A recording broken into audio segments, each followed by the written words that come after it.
Hello, I'm just waiting for a few seconds to join. Yeah, so good to go. Okay, so good afternoon, all. I'm taking this pleasure to welcome all of you to this panel discussion, which is going to be very, very interesting. And within the future, healthcare and healthcare post COVID-19.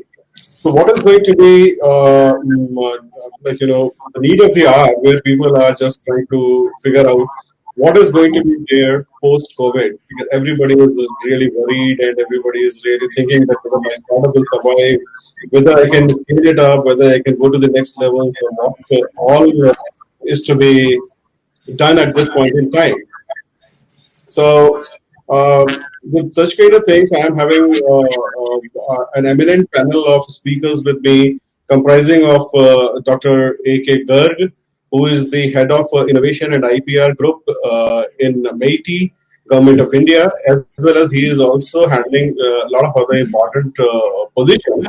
But this is the main position which is very much relevant, where we can just. So Dr. Garg, and I welcome Dr. Garg. And I hope that initial problems have gone away. So with me, Dr.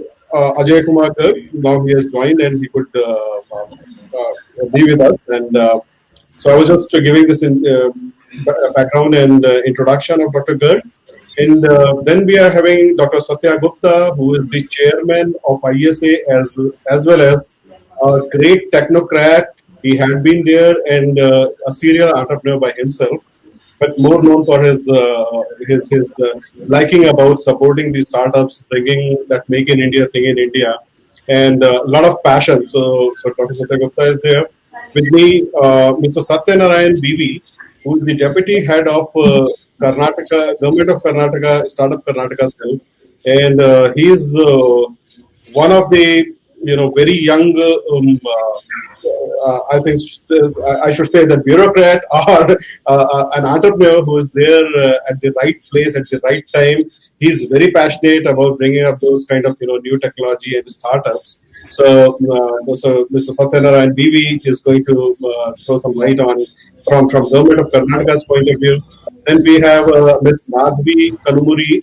She is CIO of Healthcare Global Enterprise Limited, which in short we know as HCG, and she comes with loads of experience, and she is one of the key personalities in healthcare segment, where she can guide us to how can we overcome such kind of a scenario post COVID. Now we have Mr. Deepak Bharadwaj, who is the senior vice president Samsung Electronics, and he is also equally passionate, and he comes with a lot of thought process. And the main thing which myself and Dr. Satya Gupta we were discussing, that Samsung has actually come up with a lot of solutions for edutech companies, and Mr. Bhardwaj's role is going to be very, very important. So the GAIN is trying to just bring all these pieces together under this accelerator program, where we are going to offer certain things under as an implementation partner with MeitY, and with the support of Ministry of Electronics and IT. We are able to garner good response for our call for applications for health tech and edtech companies. And we are going to have a very unique program for such kind of companies, where it is completely sponsored by Ministry of Electronics and IT under the leadership of Dr. A.K. Garg. So here I'll just hand it over to Dr. Satya Gupta, who can drive it from here onwards. Sir, over to you. Thank you, Deepak. Am I audible to all? Yes, yes, yes. So good afternoon. Thank you for all the basically eminent participants and the panelists to join this discussion. As Vivek said, that we are going to basically discuss things in the space of edutech and meditech. Although the topic is basically with respect to topic, but as an individual, I have been following this for a long time, and irrespective of COVID, this is a basically huge problem and opportunity for country like India. how do we reach, how do we take the education to the last mile and to the every kid basically in the country? And same is for healthcare, right?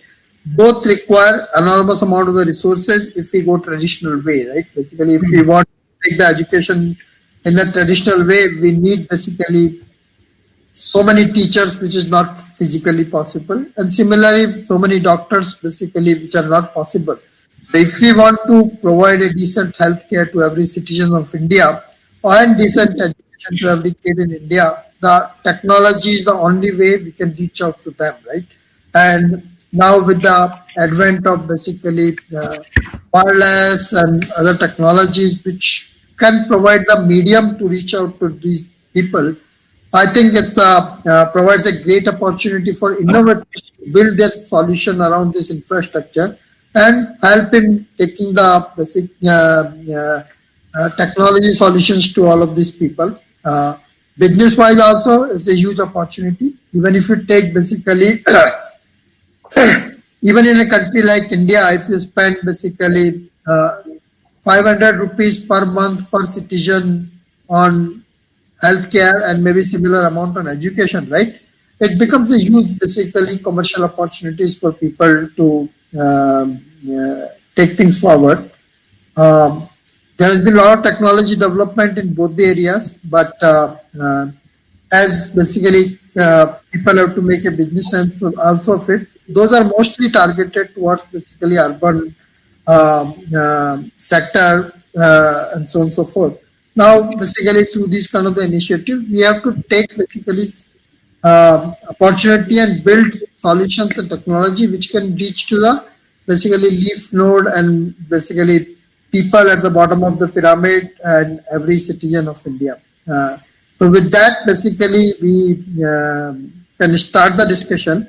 I will basically first, the format we are going to do is that all the panelists in their respective topics, they are going to give 5 minutes, basically their viewpoints. And we can start with Mr. Deepak Bharadwaj on delivering online education to the last mile. And basically what is Samsung doing, what he is doing. And as Deepak, as Vivek said, they have been doing a lot of work in this area. So over to you, Deepak.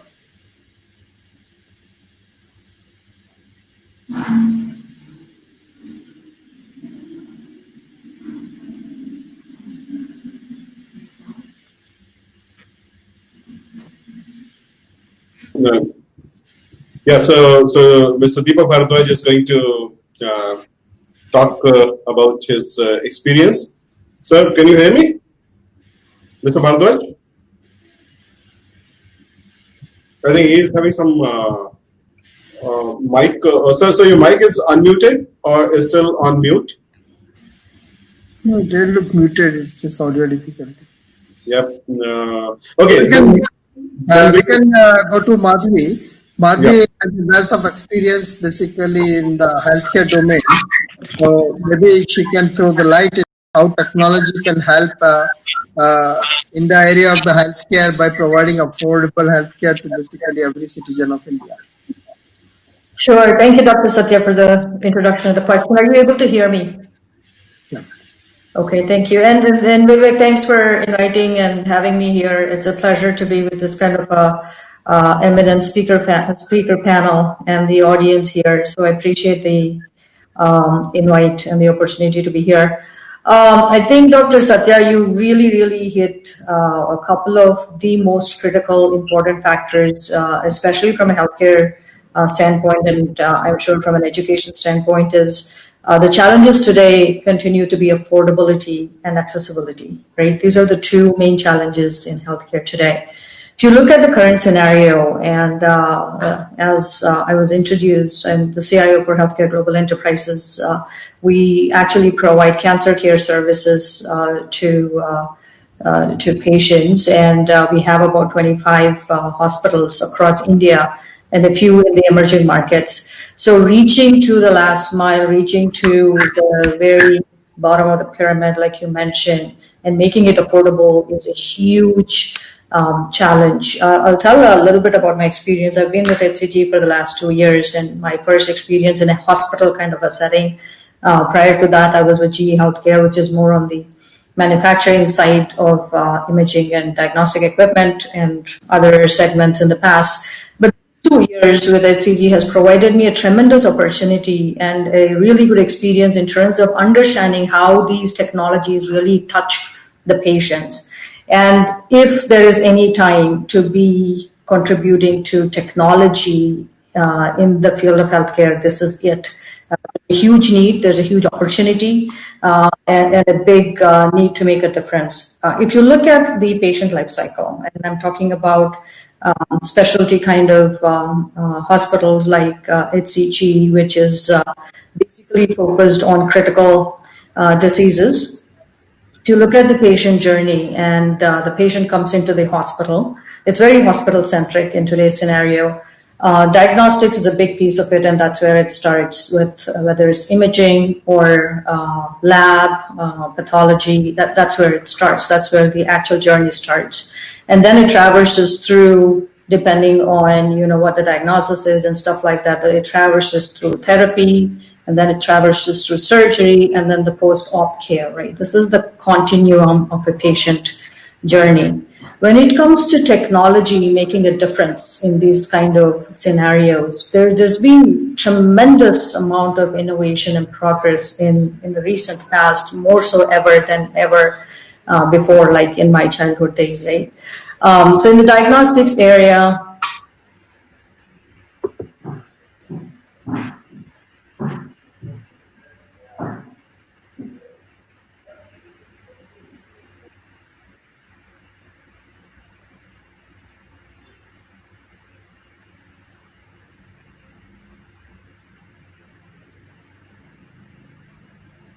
Madhvi, by any chance, have you dropped out or something? They got disconnected. Yeah, I think she got disconnected, and so up to you. I think then Madhvi can wait for a few seconds if she joined. Otherwise, we'll move to Deepak. Okay.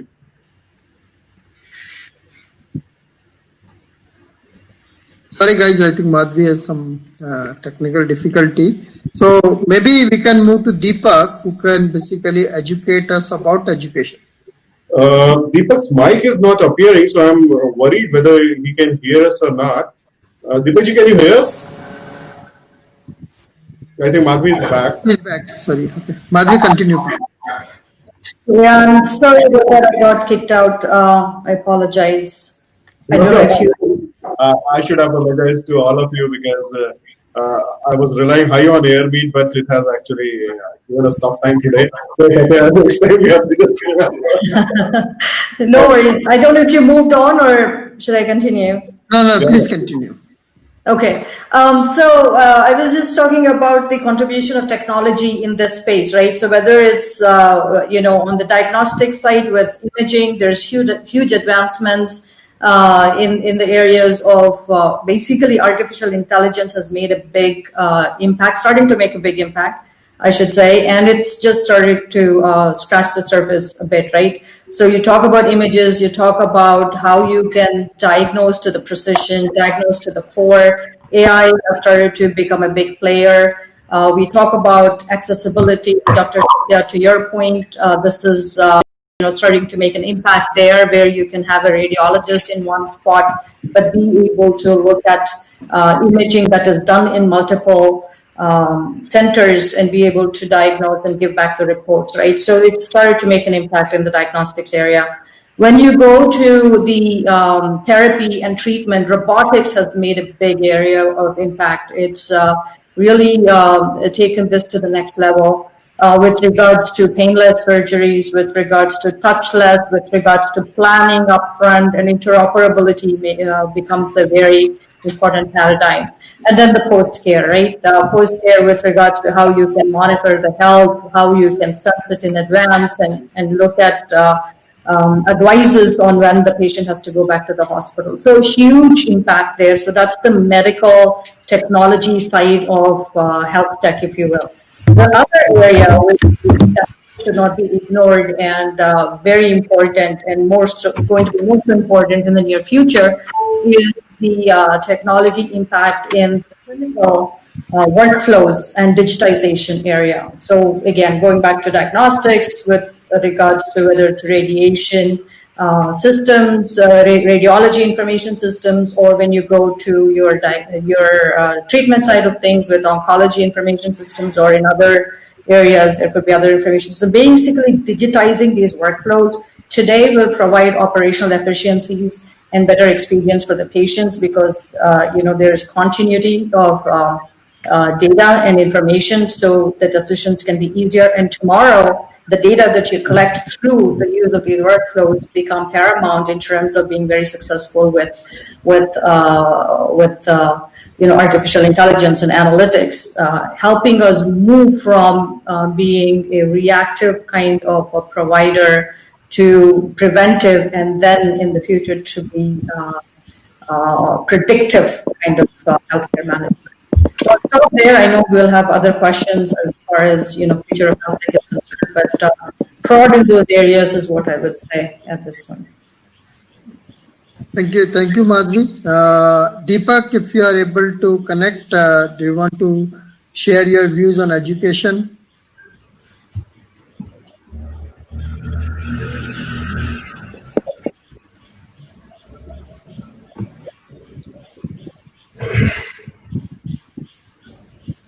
Okay, so we move on to Dr. Garg.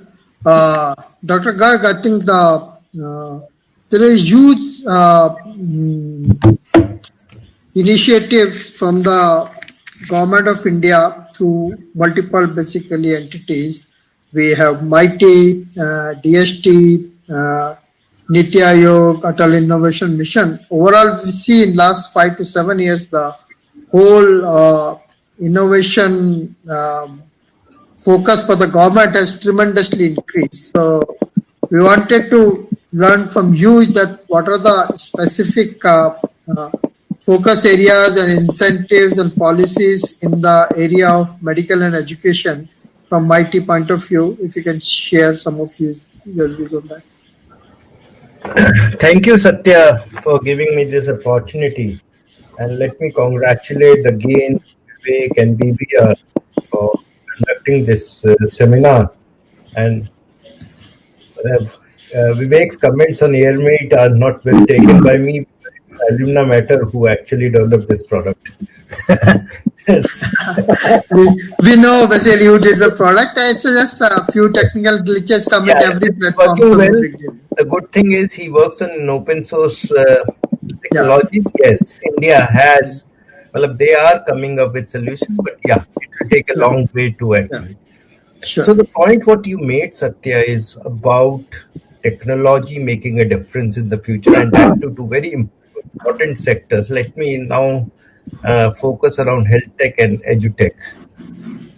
What we understand that these will be the post-COVID, these will be the two most challenged sectors in the economy that needs immediate solution. You need a healthcare that needs to be ramped up by many folds right now, and the healthcare spending, because of the uncertainty this virus has brought in, will increase tremendously in the coming years. In addition to this, for a sake of continuity, the first thing that needs to be brought into reality is edutech. Education, the future, the talent has to be actually kept abreast, that sector has to be revived at the first instance, and that will be the starting story of the post-COVID era. So these are the two sectors which actually will impact the economy in the post-COVID area to the maximum. And that is one of the reasons why we actually chose to partner with GAIN for an accelerator program, where we said that though there are solutions available in this country, there is a lot of talent that is already available in this country. The problem lies that how do you convert this talent into opportunity? The whole array of incubators create this talent. The accelerator brings becomes a bridge to actually make this talent into a reality, and that's a missing link in this country. And hope our experiment will go in actually giving a role model for such. Now, coming to why we need India and Indian innovation in these two sectors. I have got two very basic answers to this. First is that we are the biggest storehouse of talent and problems in both the sectors. At one time, we have the remotest of places that even don't have a Wi-Fi or a broadband or a basic connectivity. And at the other time, we have the best of infrastructures available. So the available for this is so huge that we need from the state of art solutions to very low cost solutions. And that is one reason. We have the talent, we have shown that the talent can do it, and we can do it for India and can replicate for the world. The second why India needs to do is because India has taken an innovation route which is very different from the world. We came up with a concept of public digital platforms to build a public-private partnership for innovation, for data sharing, which are the key parameters for future innovation, and which is not available anywhere in the world. The success of UPI, the success of Aadhaar, and the success of GEM and all these platforms has propelled government to actually bring public digital platforms in all sectors of economy. A very clear example of this is the Arogya Setu right now. The speed at which the private partnership, through a public-private partnership, was brought into place is phenomenal and unheard of. It is secure. It keeps the privacy of the citizens intact. It has got all the elements to be a world-class product. And government does not claim it's to be its own product, but thanks the private sector for supporting them in the times of crisis. The point is, how do we take this ecosystem forward? We have got a large number of incubation facilities around the country, around 500. As you rightly said, the center and the state has done an array of policies, whether it's a tight scheme of my ministry, whether taking incubation, whether taking STPI out of its whole realm of a real estate services support system to promoting incubation and innovation through the multiple center of excellences and the next generation incubation schemes and all that, whether coming up with a series of accelerators that can support the incubators to bridge the gap between emerging tech company and a prospective venture capitalist or the market. So these are some of the initiatives. In addition, what Niti Aayog has done, what the DST has done, what the various state governments have done. Satya will educate you about the wonderful work done by Karnataka. But of late, I will just touch upon in the last, I think I'm overflowing with time, but that's not, I'll excuse me for myself. This is the passion I'm flowing. The one thing what we did very differently in the last few months post-COVID is the various challenges that we are running as Government of India. The VC challenge, when we saw that there is a huge upsurge for a need of a video conferencing solution, and most of the foreign entities or the foreign players, except a product like AirMeet, were actually becoming popular in the country, there was a need for a made in India product. And this is the basic platform on which many other products will come, whether it's teleeducation or a telemedicine or a edutech products. So video conferencing again becomes a base platform. What Government of India did differently is when they were choosing the champion VC solution, they upfront declared themselves to be the first market for 4 years. And that is what is different this time from many other earlier attempts. you close the market for very with with apps that challenged Indian players into coming into India, and then you launch the challenge for bringing the best Indian apps, Indian ethos into for a contest which is ongoing. So the movement, the thought process is in the right direction. What we need to understand that in next 5 years, digital and digital technologies will occupy 20% of the Indian economy. What is said is a $1 trillion economy that is going to happen. The point is that how much is the pie that India takes and how much is the pie that we give away is what we need to understand, what we need to formulate our strategies around. If we are able to capture 70% of that space, I think COVID, the distress and the economic distress due to COVID will be overcome and will be forgotten in very short time. Thank you, Satya. Thank you, Ajay. So coming to my namesake, Satya Naran BV, he has basically the lot of startup activities for government of Karnataka. So and he's going to talk. Karnataka is obviously one of the leading state in both education and healthcare technologies. Companies like Tutor Vista and EduComp basically originated from Bangalore, and through their program, there are a lot of medical and edutech companies in the Karnataka ecosystem. So he's going to talk about what is government of Karnataka doing to promote these kind of companies and what kind of the challenges these companies are facing. So basically, other panelists can help in basically how to mitigate those challenges. Over to you, Satya.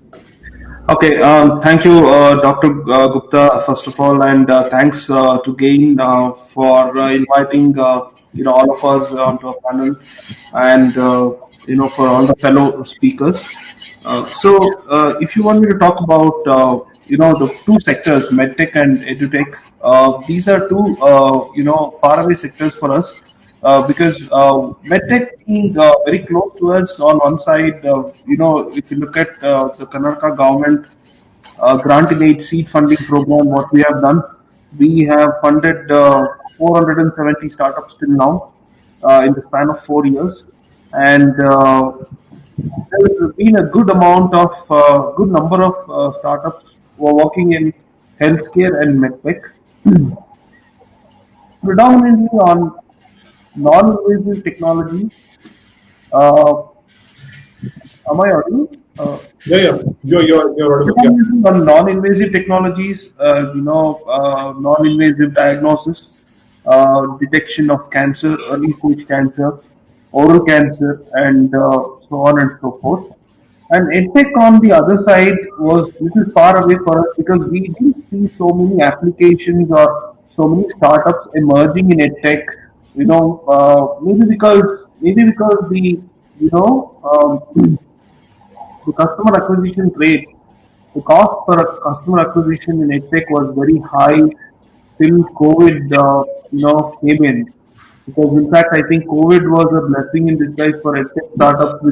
That was an opportunity because the digital platforms, the EdTech startups, this is the time when they had their, market. We have seen, I think, couple of startups in EdTech, Byju's and other Topper and other Unacademy and all of them booming in this time. There has been a good opportunity for both EdTech and MedTech as well as pharma during this COVID. We also launched combat COVID, challenge. One for volunteering, one for the startups to come forward with an innovative solution.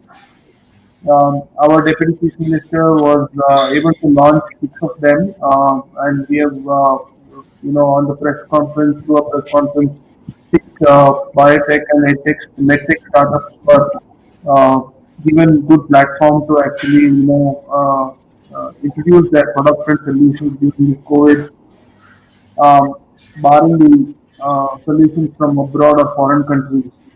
So these were replacements for them, and we have seen a good advancement in this sector. We also have uh, we have set up a Karnataka Innovation Authority where we'll be soon launching a regulatory sandbox where startups can actually come and test their products without any regulations. And once the products are successful, if at all there are any regulations, there can be unnecessary regulations built around it. Sorry. So this is what we have done till now, and during the COVID, it has been a tough time for all of us, but we have still been able to process this was the funds for the Elevate winners, which we did finish on March 10th. Somehow, with God's grace, on March 10th we had a finals of Elevate where Dr. Satya Gupta was also one of the jury, and we don't know how we did it, but we did it, and there was no casualties or anything over there coming up there. Um, so that is what is happening, and we have been able to see our own startups venturing into PPH, large area sanitization using drones. They're actually doing particular agri-tech, venturing into agri-tech. But yes, there is an opportunity for all. I think we should look at how we can capitalize on that. There are multiple grant and aid seed funding schemes which is started. Even from NITI and Government of India also has started that. Government of India also will be soon starting their own grant and aid seed funding program. They are taking a B2B stakeholder consultation now. I think there will be a good time, and we should look forward for it. Thank you. Thank you, Satya. So I think Deepak is probably having some difficulties. Yeah, I was just trying to debug that thing only that Mr. That's Bhargava. okay. Yeah. So we'll go ahead with some questions to basically present panelists. So I'll start with Dr. Madhvi. Since you are associated with HCG, I'm taking the liberty of calling you a doctor. Sure, thank you, but I'm no doctor. So, see, one of these questions may be basically relevant to a lot of people, but personally it has intrigued me. You are very associated with the basically cancer, providing the technology and solution for the cancer patients, right? Most of the time we hear basically it's too late, right? That's basically most friends and basically people we come across, oh, you should have come earlier, right? So, just wanted to be curious, like in cardio and all those things, we have made so much progress that basically annual health checkups and all of those things which we do as a basically way to detect early signs of a disease. Why this thing has not basically become popular through use of technology to do the early detection of cancer? Yeah, no, I think that's a great question. And what I've learned in the past couple of years is this is extremely complex, right? Detecting something like cancer early on is the most complex thing, in my opinion. And there's been a lot of advancements in diagnostics. This is where I was saying earlier as well that artificial intelligence will play a humongous role in being able to detect this early. One is just within the imaging and the diagnostic segment itself is where how you can interpret the images much more accurately, much more earlier, and there's tremendous advancements there within the imaging area with regards to early detection. The other thing is what are the other contributing factors, whether it's lifestyle, whether it's history, family history.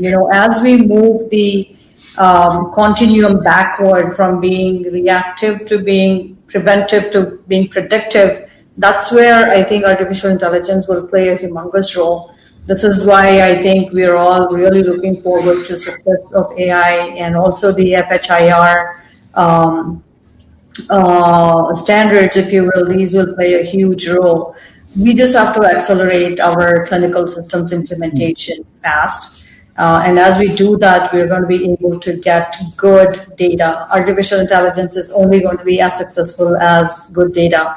I think to Dr. Garg's point earlier, there's a tremendous amount of talent, whether it's on the clinical side with regards to specialists in the industry or with regards to technology. I think there's tremendous talent. I think we can accelerate some of these technologies and advance them in terms of getting good data and having the right ecosystem in place for accelerating AI-based initiatives. I think this will take us a long way in being able to get closer to predicting or even preventing this from happening. Thank you, Madhvi. I think that leads me to the next question. It's to Dr. Garg. I think, as Madhvi said, and all of us are basically, you also talked about it, right? Means, AI and ML is going to basically define a lot of things, how we do for the future, right? And India probably is the gold mine of data, according to me, right? Because we have so much quantity and so much diversity of the data. So are there any initiative at a government level to create basically the databases for healthcare, like the MIMIC database, which basically MIT has, right? It has all the cardio information for thousands of patients, right? And if you want to run your algorithm, you can go download the MIMIC database from MIT and so on and so forth. So are there any initiatives where basically this kind of the data with proper policy, privacy, and all of those things can be centrally collected and then made available to all the researchers and innovators so that they can basically do their algorithmic development? Because most of the AI professionals I talk, their biggest expense in their startups is basically ability to collect the data. So can government do something about it, or are they already doing something about it? Satya, I will be little philosophic and little candid about it. No problem. When we have a similar economic situation what we had the post Second World War. US took the credit of ending the Second World War through the two bombs, and they were called the peace bombs. And that was their Sputnik movement, when they actually changed the game, how technology is to leverage the economy of the future. And they drove the economy according to their own systems, own policy, and that was the speed at which they did it. And that actually made them a powerful economic power for the next 60 years. What I feel is the post-COVID, that Sputnik movement has come for India. The challenge is, are we able to take it, or again leave it as being casuals, as there have been many such occasions in the Indian history? Why I say so is that we have done few things very right. About the data governance, it's not about access to data. It's about the methodology of access to data. Understand any data, or especially the healthcare data that you are talking about, is associated with whole lot of privacy seals. A very useful app like Aragya Setu was questioned for days in and days out for its privacy concerns. Whereas for the proximity detection, which is a must during the COVID time, it has to be done as far as the healthcare systems require. Madhavi, correct me if I'm wrong. So it is all enrolled. So the point India is that it has done two things correctly. It is one of the first 10 nations to come up with a comprehensive privacy bill, which is with the Parliament's property right now, and hopefully as soon as the Parliament gets convened, that privacy bill will come out.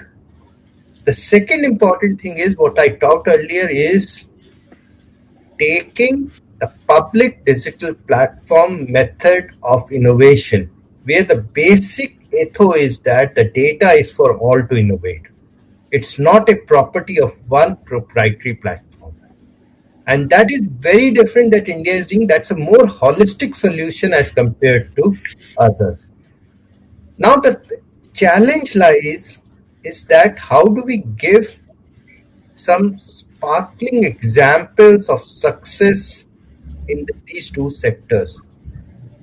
How do we say that we only don't have one EduCamp or one Byju, but I have 100 EduCamp and 100 Byjus, and that can also address from the last person on the queue to the most haves in the world. So the cohort program that we are running with, again, right now on EduTech and MedTech, what I will request all the participants is to participate enthusiastically in such a cohort program, because here we are not thinking of creating new solutions and technology. We are thinking of adopting these solutions and technologies, creating the right framework for them to become successful. That's the key. And it's very different from an incubator program or other support program. And we want to learn from your experience that whether we have been able to do it right or wrong, and how do we want to go in future. So I'll again request the participants to participate in this cohort program very actively. Thank you, Satya. Thank you, Ajay. I'll just Dr. Satya, here I just want to add something more, because since we were talking about the cohorts and we are talking about the program, what is going to be, though many of the participants and many of the attendees here, they know about the program, but I just want to reiterate that this program is like in the beginning, in my opening note, I told that this is a completely sponsored program by METI, keeping that thing in view, that where they want to really create more and more IPs, and they want to have those kind of cross-border access. So this program is going to be a very nice program for all the edutech and healthtech companies. So please, the last date for this is 12th July. So if somebody is still interested in having, they want to have more information, they can visit our website and can have it from there. Dr. Satya, over to you. Sure, no problem. Yeah. So I think good thoughts, Ajay. Just want to know that basically in the near future, if basically such a data platform has to be made available to the innovators with right proprietary and privacy and so on and so forth, what is the best way to go about it? Who is going to put up this platform? Satya, are you aware of the IUDX platform that the Smart City Mission and the private sector is putting up through efforts of IISc Bangalore? The IUDX platform is an overarching platform where all the smart city solutions that are either from the private sector or the government, the data will be routed through this platform.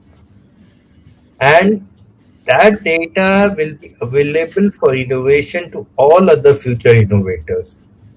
It's a beautiful model, and I believe that this is one method by which data can be shared at an interoperable open API method that will be there in future. Because I think future innovation is about a very robust open API policy which is required for furthering innovation. That will bring the speed. Yeah. So the Government of India has already come up with the open API policy. Sure. So coming back to more of a need of the medical thing, right? We have seen basically in the recent last 2 to 3 weeks, right? Suddenly everybody is talking about pulse oximeter or SpO2 meters, right? But because whatever the advisory says, if you are below 94, then basically 94%, then you are basically should get checked and all. Right? But when I look around, right, for all of us to think, right, most of the pulse oximetry in the equipments which you buy from some regular shop, I don't think I can trust it, right? That basically whatever reading they are giving basically is correct, right? I don't know where they were certified, how they were certified, what the source of origin and so on and so forth, right? So how do you deal with this kind of particular situation, which is basically since serious healthcare situation, right? At least based on my technical knowledge about the SpO2 right? Most of them are basically not going to give you the right accuracy, right? What we need, right? So, Madhvi, any thoughts on this? I'm no medical expert, but from what I have heard is calibrating your equipment that you buy, right? Even if it's a thermometer or oximeter, calibrating that upfront before you actually try to use it for understanding the outcome of that is important. So to your point, I think that even if it's a BP machine that you end up buying for your elderly in the house, calibrating that before actually using that to interpret the results is important, and looking at how that relates to a trustable equipment and looking at the precision going forward, I think is important. That's what I've learned. Again, I'm no medical expert. I can be proved wrong. Sorry. Anybody else basically, because these are very cheap basically products, 700, 800 people import it from wherever, from our northerly neighbors, right? And then basically sell it for 1,000, 1,200 rupees, right? We don't have any idea about how good these are. So any other opinion from the panelist about this kind of the situations, especially in the medical equipment, but not clinical type. So it probably doesn't go through all the regulatory framework, but certainly it's important to have basically right type of the medical technologies to do this thing. So anyone else has an opinion about this? Yeah, I think I'm having some understanding about this, what we were discussing just now. A couple of friends of mine, they were just trying to bring it as a very high level technology, and this is need of the hour. As you said that oxygen saturation levels are to be checked, and on the basis of that it can be decided whether a person is really having some high symptoms or mild symptoms or no symptoms kind of thing. So there are people, those who are doing it, but since it got kicked started after this, our neighboring nations thing, when it was brought down and when we decided not to have something from neighboring nation, now these things are picking up. Even I'm having, a professionals group where somebody is claiming that, okay, he has developed something which is at par with that kind of technological advancement. The only challenge which they may be having is not having that kind of scaling up ideas. So that is where I just invite such kind of companies that they should come forward, they should take help, they should approach Moiety, they can approach us, and these things are happening here. The only thing is how far can we really take them, and where exactly can we bring them to a point where they can see that there is some sense in doing something in India itself. So Satya, any company from your startup Karnataka who is basically developing the products of this type? Yeah, so we have a startup which is working on monitoring the glucometer, having a glucometer, which is non-invasive again. We also have, I think, another company which is working on this, non-invasive monitoring of oxygen levels. I can get back to you on that.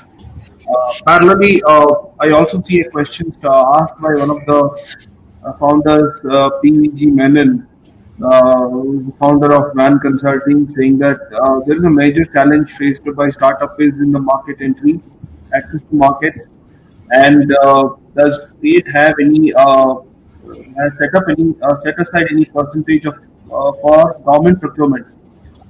So let me throw a light on why it is not happened, or when it happens, how it happens when it comes to the preferential market access or public procurement. See, Karnataka as a state has a Karnataka State Trade and Procurement and Policy Act, KTPP Act. So in which says that anything which is less than 1 lakh, we have to go for 3 quotations, but anything which is exceeding 1 lakh worth of billing, we have to float a tender.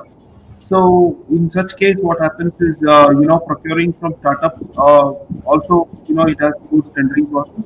But however, as said and done, we have already put up a request to the government that seeking for access, approval for preferential market access, where an EMD can be waived off and a no prior experience or no turnover can be considered.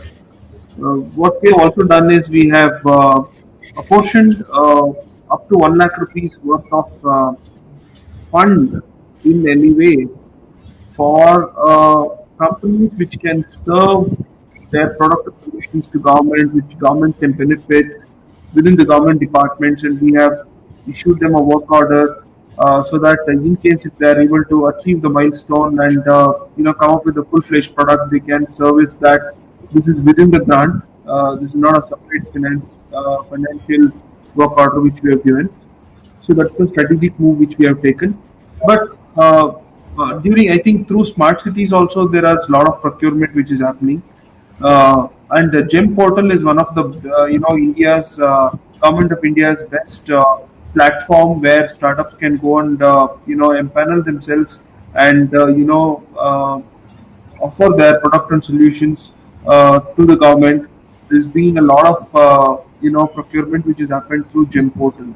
So this is also one of the things which we have done. And we have also set center of excellences, eight center of excellences in robotics, AI, and data sciences, cybersecurity, and machine learning, ABGC. So any startup which has an MVP or which needs market access can go to these center of excellences.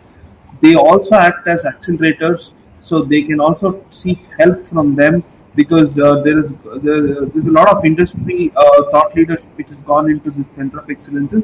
And I'm sure they'll be able to help you.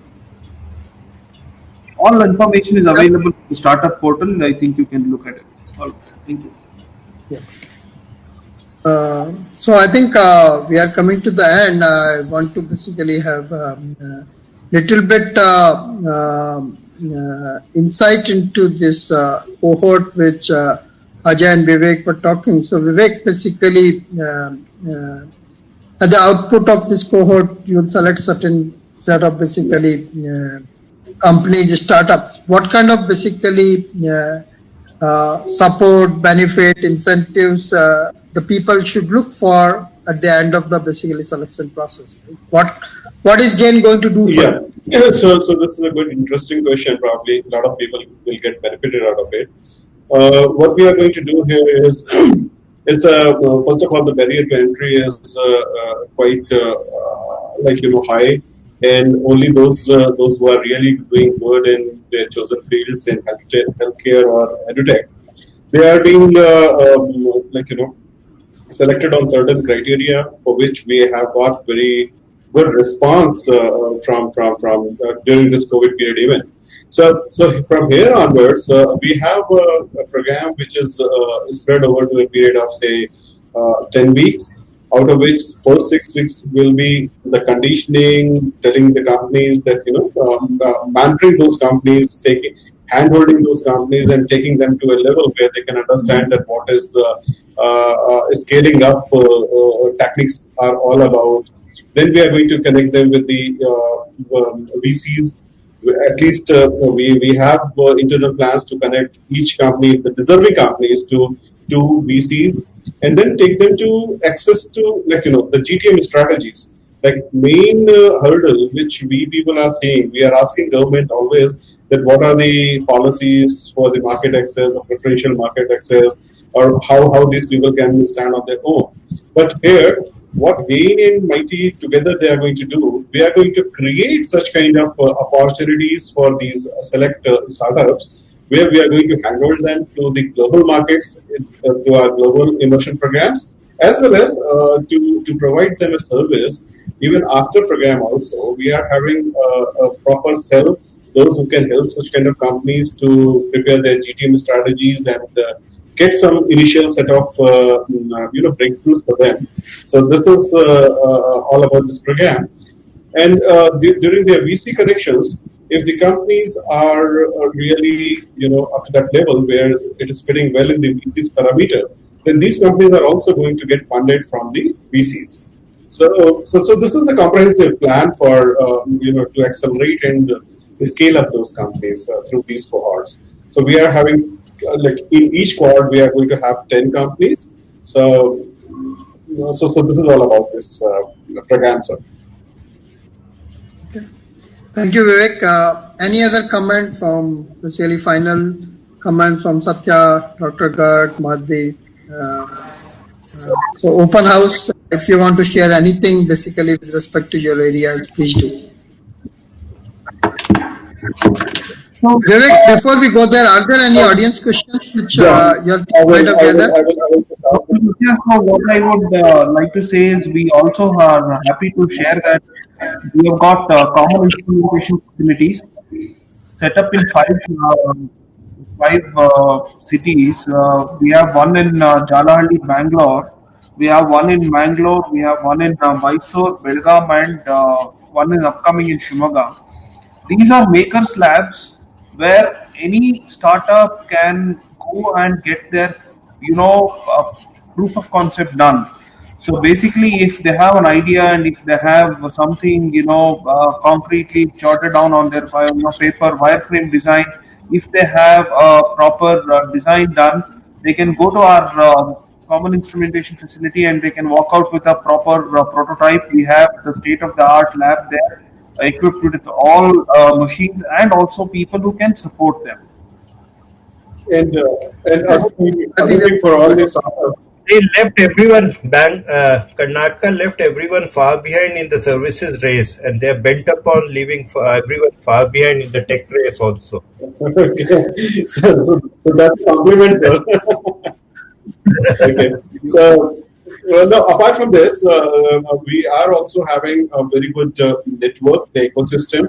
Anybody who is having such kind of questions, having some kind of clarity to be sought for, they can drop an email. I'll be happy to connect with all the panelists, Satya, Mighty's team, the Mighty's Startup Hub, as well as we are having a complete ecosystem in place. So approach us, discuss with us, and see that what is going to happen. So very soon we are going to have something good going on with our Startup Karnataka. So probably you can also participate from that platform. So, Abhi, you want to add something? Or sorry, you want to add something, Dr. Garg? No. Good. Any final words? Thank you. Is there any question from the audience that you want to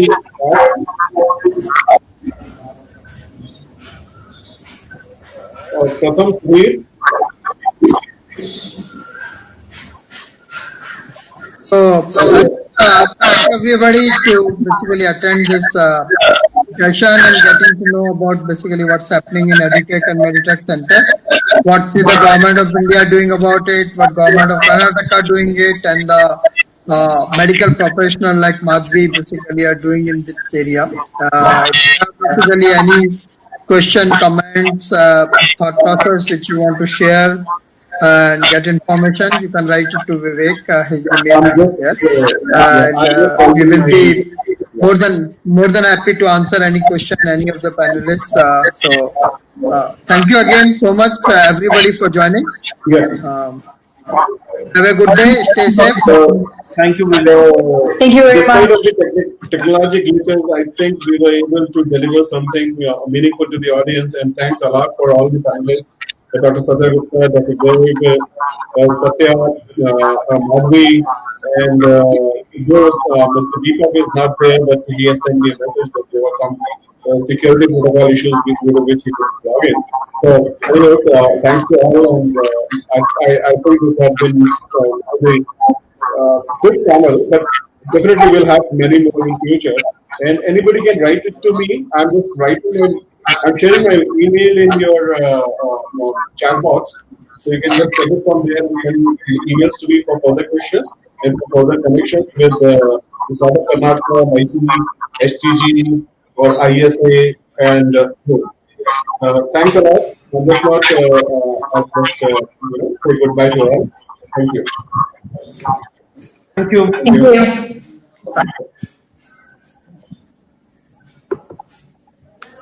Everybody, thank you. Signing Yes, off. signing off, sir.